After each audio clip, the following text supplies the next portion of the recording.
from the station working for you. This is WRTV News at 11, streaming now. We start tonight with the WRTV forecast, giving you a live look at beautiful downtown Indianapolis there. If you're enjoying the outdoors at this hour, it is sweater weather, Kevin. Definitely, and you might throw on a jacket as you head out to see this. This is what I was talking about. Before you head off to bed, you've got to see the full moon, but it's not alone. Look what's hanging out with it. Mars putting on a show as well. Can't miss it. Skies are generally clear, so she had a good view of that. Our temperature tomorrow stays in the 50s for highs. That will be the coolest since May 20th. The wind that gusted over 40 today will be much calmer tomorrow, and we'll see plenty of sunshine as well.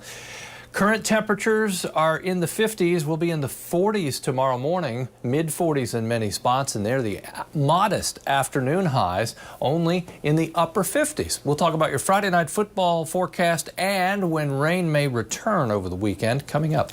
New tonight, President Trump says he and the First Lady are awaiting COVID-19 test results after a top aide tested positive for the virus. He says they will begin the quarantine process as they wait. You want to stay with WRTV.com overnight and watch Good Morning Indiana starting at 4:30 for the latest updates. ABC's Marcy Gonzalez reports this new development comes as COVID cases continue to rise across the country. One of President Trump's top aides testing positive for the coronavirus. Hope Hicks, who serves as a counselor to the president, traveled with him multiple times this week. The president sharing his reaction on Fox News. She tested positive. She's a hard worker, a lot of masks. So she wears masks a lot, but she tested positive. And I just went out with a test. I'll see what, because we spent a lot of time, and the First Lady just went out with a test also. So whether we quarantine or whether we have it, I don't know. Meanwhile, the House narrowly passing a more than $2 trillion coronavirus stimulus relief bill that's expected to stall in the Senate. This as the number of COVID cases rises in at least 30 states, including Wisconsin, where the White House coronavirus task force describes seeing exponential growth in infections. We are coming to a breaking point in our ability to do things.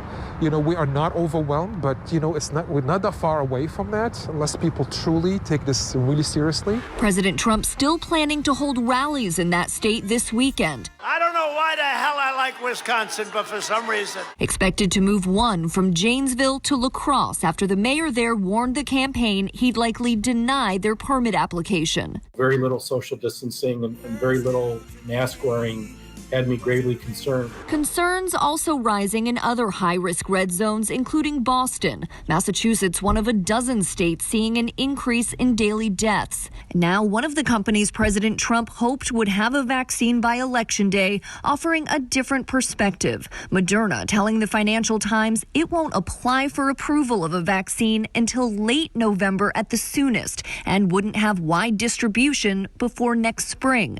And the head of Pfizer writing in an internal memo that he can't predict when or if a vaccine will be approved. Marcy Gonzalez, ABC News, Los Angeles. The rising number of COVID cases combined with the arrival of flu season has healthcare workers concerned that emergency rooms will fill up quickly with patients. We spoke with an ER physician from St. Vincent. He's worried people will come to the emergency room thinking they've contracted COVID-19 when they are experiencing mild flu symptoms. The so-called twindemic could overwhelm hospitals. We may be inundated or overrun with patients who may otherwise have stayed home with mild flu symptoms pouring into our emergency departments with influenza that could have been managed at home. That's why doctors are encouraging everyone to get a flu vaccine to help keep emergency rooms clear for those who really need to be there. Now to the latest on the race for the White House. President Trump and Joe Biden are responding to the Debate Commission's vow to make changes for the next two debates. And ABC's Elizabeth Schulze reports there are growing efforts to protect voters ahead of the election. With early voting underway in many states, ongoing concerns about intimidation at the polls. President Trump continuing to make unfounded attacks on the integrity of the election in a strategy critics say is intended to discourage Americans so they don't show up to vote. I'm urging my supporters to go into the polls and watch very carefully because that's what has to happen. I am urging them to do it. State officials are now increasingly speaking out against the president's claims. Democratic governors of 11 states issued a joint statement saying there's absolutely no excuse for promoting the intimidation or harassment of voters. while tonight the governor of Texas is limiting the number of locations where voters can drop off their ballots to just one per county, some of those counties with populations in the millions. On the campaign trail Wednesday, Joe Biden reassured Americans their ballots will count, but they have to vote. I'm urging the American people, go out and vote. Show up. If you can vote early, vote early. Vote whatever way is most convenient for you, but vote. Both Trump and Biden attended a virtual dinner this evening to raise money for Catholic charities. Amid ongoing fallout from their ruckus fight on the debate stage, the candidates adopting very different tones. I just want to say that the end of the pandemic is in sight, and next year will be one of the greatest years in the history of our country. I know it's hard to see it right now. Our problems are so systemic. The losses are so catastrophic. But the American people don't give up. There is no quit in America. Though the Commission on Presidential Debates still vowing to change the structure of the next two debates to ensure a more orderly discussion. President Trump tweeting he won't agree to any change to the rules. Joe Biden saying he would support changes like muting candidate microphones. And in a major shift in strategy, the Biden campaign announced today it will start in-person canvassing in battleground states. The campaign has been mostly virtual so far because of the pandemic. Elizabeth Schulze, ABC News, Washington. Voter turnout this year could break records, which means you could be waiting in long lines before casting your ballot, even if you vote early. A new website could help you avoid that. Today, Vote Safe Indiana announced a new website that tracks wait times for Marion County polling places in real time. The site is indyvotetimes.org. Volunteers are needed to help track times. For more information, go to WRTV.com and click on this story. Early voting starts on Tuesday, by the way.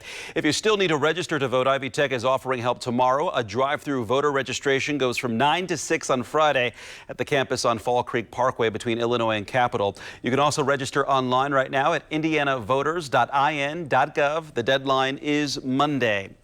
Many hotels, bars, entertainment venues, and other businesses that specialize in catering to you are in desperate need of help as the pandemic devastates the hospitality industry. Today, we learn details on new relief for those businesses in Marion County. But first, WRTV's Cameron Riddle shows how a well-known local personality is bringing the party to the public after plans to open a new downtown hotspot came to a halt.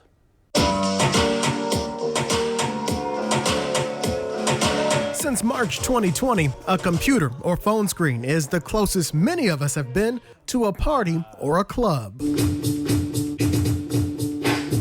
You may know the name and voice of Jerry Wade, better known as the Lover Man on WTLC.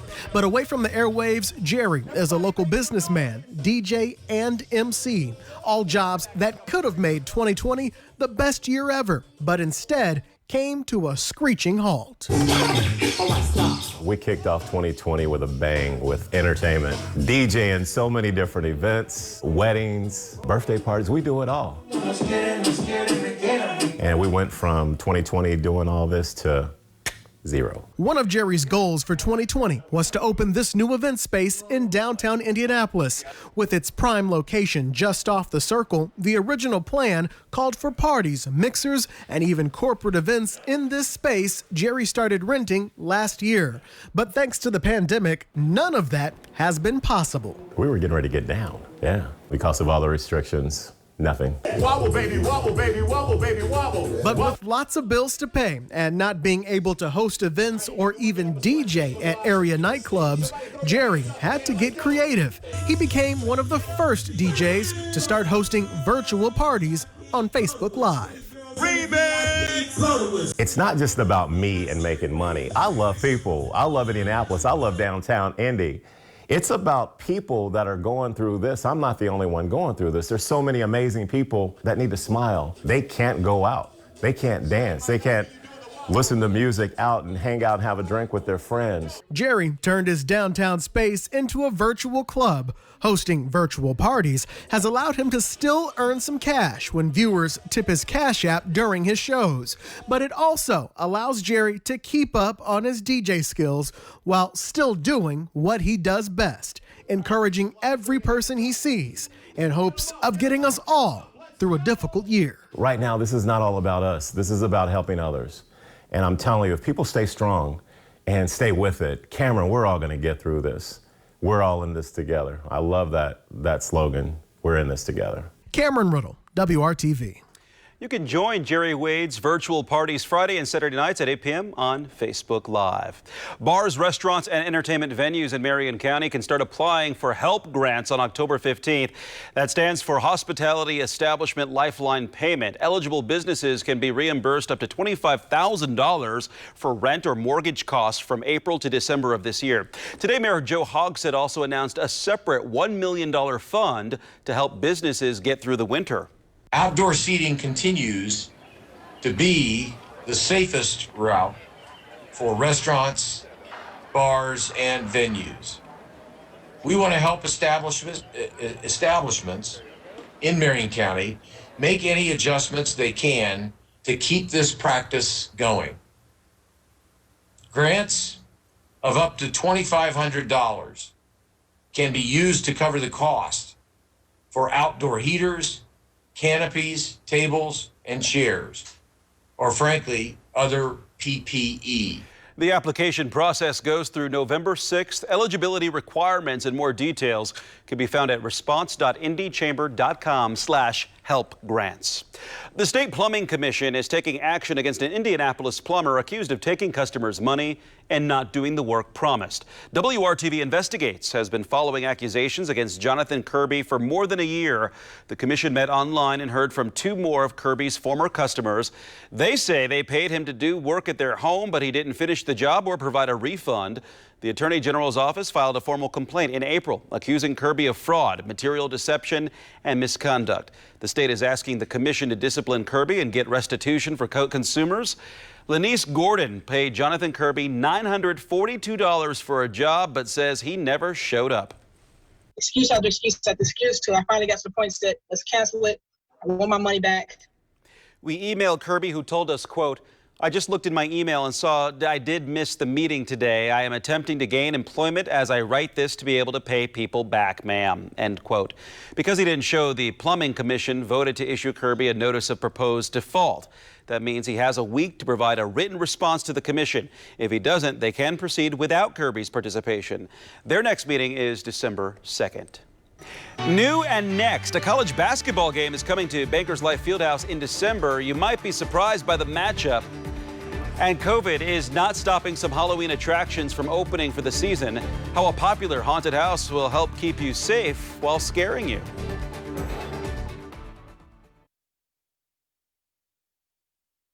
A men's basketball college game is scheduled to tip off in Indianapolis in 2 months. The teams will travel a combined 3,000 miles to get here. Gonzaga and Baylor are set to play at Bankers Life Fieldhouse on December 5th. No fans will be allowed in the stands. Organizers will work with the Marion County Health Department to put COVID-19 protocols in place. There are still many questions surrounding the upcoming college basketball season. Tickets go on sale at 10 o'clock tomorrow morning for the Colts' next home game. Today, the team announced up to 12,500 fans will be allowed in Lucas Oil Stadium for the October 18th matchup against the Bengals. Ticket prices start at $48. If this is your first game you attend this season, be prepared to wear a mask and sit in a pod arrangement. That means if you bought tickets with a group of people, you will sit together, but you will be socially distanced in the stands from other groups. Temperature checks will be taken at the gate. Tickets are mobile only, and only cashless transactions will be allowed at concession stands and gift shops. It is the first time a major auto race has been held in October on the historic grounds of the Indianapolis Motor Speedway. The day also made notable by a bunch of people who aren't on the track but watching it closely. Brad Brown has a recap of Thursday at the Harvest GP. A brisk day at the Speedway did not deter more than 1,000 fans from being the first to return to IMS this year. Scattered around several sections of the Oval's Turn 1 grandstands, a great view of the last 4 turns of the Speedway road course. What they saw during the afternoon practice session was rookie Alex Palou leading the field to a fast lap. The 23-year-old Spaniard struggled during July's Grand Prix, but admitted that time has been on his side this summer.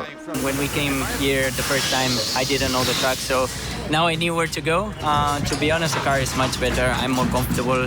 We got more races in, but we're still trying to improve every time. Qualifying got rolling as the sun was setting behind the Georgetown Road grandstands. That created quite a challenge on the back end of the road course. Graham Rahal, among many drivers, adding a tint to their helmet to deal with the glare. Another rookie would take the top spot on the grid. 20-year-old Rinus VK, driving for Ed Carpenter Racing, went to the fastest lap of the day. The late qualifying group was much quicker as the sun went down and the track cooled. VK rocketed to a second-row start in the Indy 500. He'll lead the field to green for the first time in his IndyCar career on Friday. Well, I know Ed Carpenter Racing gives me a great car here in Indianapolis at their home race. And I like Indy. It's nice to finally get all its hard work rewarded. And yeah, first pole was definitely a big goal to end the season with, at least. So I'm happy that I finally have it now. Joseph Newgarden will join VK on the front row. Big for Newgarden, who is trying to catch up to Scott Dixon in the points championship. Dixon will start in row 6. Here's the rest of the front half of Friday's starting grid. Palou qualified 17th after the quick time in practice. We'll see who can put together the right lines to bring home the trophy on Friday afternoon. Brad Brown, WRTV Sports. And Brad, the good news, the weather at 16th and Georgetown will cooperate tomorrow as well as Saturday, and it won't be as windy. That's the good news. That wind is down to 10 miles per hour or less now. Sky is partly cloudy. There's still a couple of showers out there. They'll fade away as we go through the night. And don't forget, you've got the full moon and Mars hanging out together. Let's talk about the month ahead. This is October 1st. There's really no push one way or the other as far as temperature trend, so we'll have equal chances of above or below average temperatures. Still favoring dry conditions, below average precipitation expected as we go through the month. Speaking of that, we at least have a chance for some rain on Sunday. Rain becomes more likely late morning and early afternoon, and the cloud cover and showers definitely has an impact on the temperature. Saturday we're at 61, but Sunday with the showers 57 degrees. And I look ahead to the showers. There they are, 1 o'clock on the Sunday, pushing to the east and expanding in the afternoon and into the evening. Your Friday, though, is dry with a mixture of clouds and sunshine. The wind generally 10 miles per hour or less. Temperatures falling short of 60 in many spots. And as I mentioned, that'll be the coolest day since May 20th for a high temperature. 57 in Peru and Muncie, while it does climb above 60 from Terre Haute to Columbus south. A nice night for Friday night football, quite cool. You'll definitely take a heavier jacket. Comfortable for the players, no doubt, but if you're just sitting there on one of those metal stands, you'll notice those temperatures creeping toward 40s before the game ends. Temperature in Indianapolis Saturday morning 41. Outlying areas cool enough for patchy frost to start your weekend. Saturday will recover to 56 degrees at noon, 61 the afternoon high temperature. There are other temperatures around the region for Saturday afternoon with lots of sunshine. That rainfall looks modest Sunday, just a quarter of an inch or less. Temperatures do start to warm up. That warming trend becomes noticeable, especially Tuesday. Temperatures will peak on Wednesday at 73 degrees. And even overnight lows start to warm back up. They'll be in the low 50s by the time we get to Wednesday. But the next best hope for any rain, that is on Sunday. Mark? All right, thanks, Kevin. A popular Central Indiana Halloween attraction is now open for the season. Under unprecedented circumstances, Indy Scream Park in Anderson added hand sanitizer stations and brought in extra staff to help clean the facility. The actors wear special masks, and even though the park is allowed to operate at 100% capacity under state guidelines, it's restricting guests to 50%. That's just one step Indy Scream is taking to help keep guests socially distanced. We also restructured our entire queue line setup to make sure that people have enough distance, enough space to social distance. So we made the queue lines longer, we made them wider, we made the exits go out of the attractions in different locations to make sure they weren't butting up right against the people trying to go into the attraction. Just trying to keep it so everybody can social distance while they're out of the attraction. Even at 50% capacity, there will be a couple of thousand people on busy nights at Indy Scream Park. Visitors are encouraged to buy tickets ahead of time online.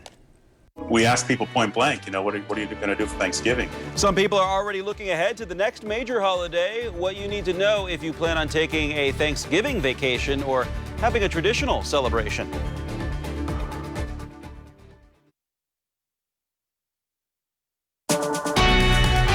from the station working for you. This is WRTV News at 11, streaming now. Is it safe to get together for the holidays? Many families are already thinking ahead to Thanksgiving. Scripps reporter Stephanie Stone learned people are desperate to not only see family, but also to travel.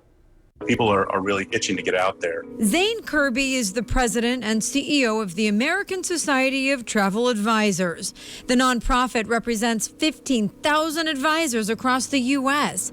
They often poll consumers. They recently learned that people are craving a change of scenery. People have said, you know what, I want to go 5, 6, 7 hours flying away. They really want to go and do that aspirational trip that maybe they have been thinking about before the pandemic, but now they really want to do. And they're talking about Thanksgiving, wondering if they should drive or fly. We asked people point blank, you know, what are you going to do for Thanksgiving? And we're really encouraged by the response that only 15% of the people who normally travel during Thanksgiving said, you know what, I'm not sure that I'm going to fly this year. So we think we feel like there's going to be not only pent-up demand, but that Thanksgiving holiday is going to be holiday travel is not going to be impacted by COVID as much as maybe previous holidays have been. But if you're talking about getting together, doctors stress that you do so safely. All of these decisions are really weighing sort of risks and benefits. And I think, I wish I had a crystal ball. I tell my patients that I wish I could tell you exactly what's going to happen, and I can't. I can tell you kind of in general what are some riskier things and what are safer things. But appreciating that even taking the most precautions sometimes doesn't completely eliminate your risk either. Dr. Beth Thielen is an assistant professor of pediatrics at the University of Minnesota Medical School. She's also an infectious disease doctor. So I think identifying if you or someone you're hoping to gather with has those underlying conditions that you maybe need to be extra cautious about preventing the risk of preventing exposures. She says, of course, everyone wants to get together. Everyone realizes the importance of family. She advises you limit the number of people, assess your own risk and that of those whom you're considering visiting. Maybe think about limiting your exposure to other people in the weeks before you travel. All of these infections have what we call an incubation period, meaning you're exposed to somebody with the infection and the infection sort of is taking root in your body, but it is not yet necessarily manifesting itself or detectable by testing.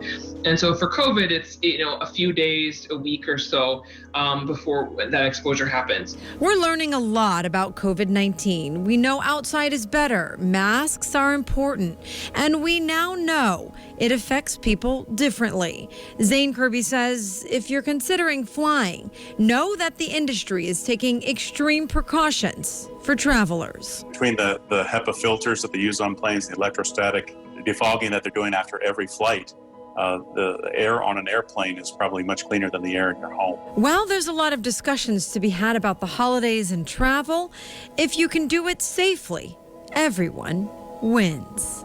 I'm Stephanie Stone, reporting.